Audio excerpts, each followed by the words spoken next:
Let's take a look at the parent function of a quadratic.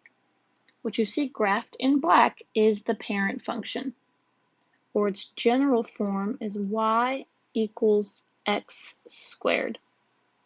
That is the parent function, the most basic form of a quadratic. You will see quadratics written in different ways. You could also see standard form, which is ax squared plus bx plus c. Here, a, b, and c are numbers. You could also see vertex form.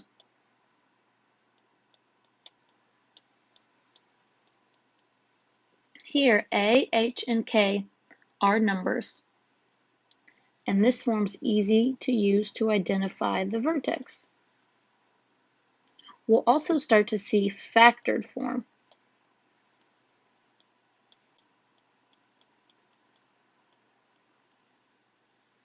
Where A, P, and Q are numbers. These are three different ways to write the exact same relationship.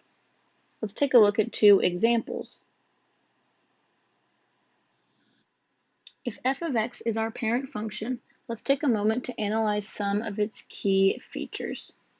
So looking at the graph, we can analyze its domain, or its list of possible inputs, as all real numbers. This is the same thing as negative infinity to positive infinity. We can look at its range, or its list of outputs, as all the y's greater than or equal to 0. Its key features, it has an x-intercept at 0, 0. It's the only place it hits the x-axis. It also has a y-intercept at 0, 0.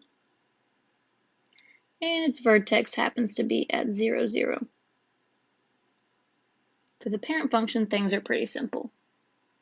For its end behavior, think of it as x approaches negative infinity.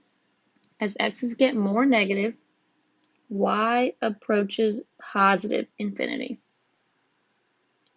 And as x approaches positive infinity, meaning getting bigger, the y's are also approaching positive infinity. So the ends are going the same direction, and they're going the positive infinity direction. Let's take a look at g of x. G of x equals negative x squared plus 4. We need to go ahead and graph this one. This plus 4 tells me my function is going to be shifted up 4 spaces and reflected down. So let's go ahead and graph that. Everything's exactly the same except the points are shifted up 4 and then reflected down. I'm starting my origin, move up 4, and now we plot the rest of the points.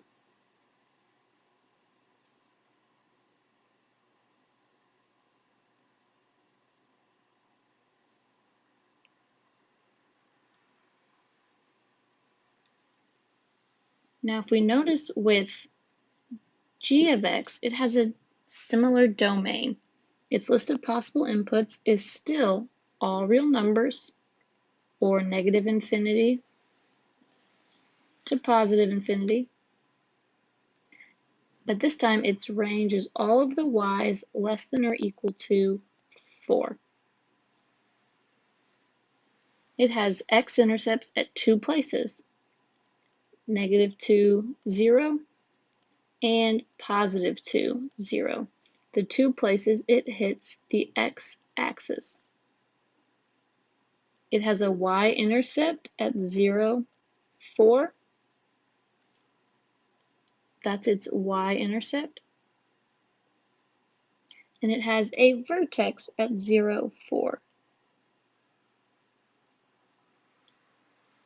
For its end behavior, as x approaches negative infinity, y also approaches negative infinity. And as x approaches positive infinity, y approaches negative infinity. That means the ends are going the same way, but they're headed in the negative direction.